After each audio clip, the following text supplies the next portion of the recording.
common misconception is that Oxbridge is one single university, but this is not actually the case, as you'll find out in this video. Oxbridge is an amalgamation of two distinct but similar universities called Oxford and Cambridge. They are very prestigious universities in the UK, founded a long time ago.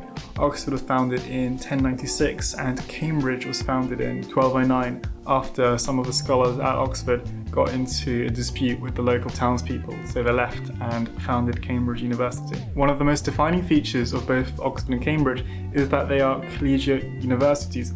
This means there is no central university. There is no central campus, and both universities consist of individual colleges. You can't just study at Oxford or Cambridge. You'll have to study at a college which is part of Oxford or Cambridge. Cambridge is made up of 31 individual colleges and Oxford is made up of 39.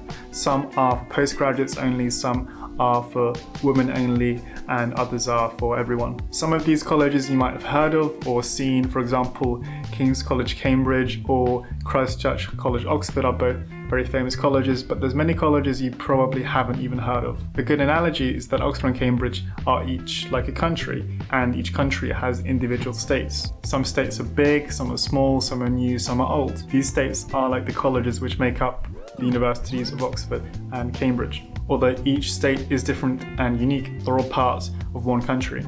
That is the university. Your college doesn't directly affect what you study. Regardless of your college, you'll be going to classes with people who do the same course over different colleges, and you'll graduate the same degrees. In that sense, your college doesn't affect your course. For example, I study at Jesus College, which is part of the University of Cambridge, and I study natural sciences, and I go to lectures and practicals with people from all the colleges that offer the same course. Some colleges might not offer some courses, but in general, most colleges offer most courses. Colleges don't specialize in specific subjects, but some colleges might have reputations in specific subjects. For example, Trinity College Cambridge is very well known for its maths. Your college is basically where you will live for your degree. They will provide you with accommodation for most, if not all, of your studies, though some people choose to rent out accommodation, especially in their final years. Your college will also have a cafeteria where you can eat for lunch and dinner and sometimes breakfast,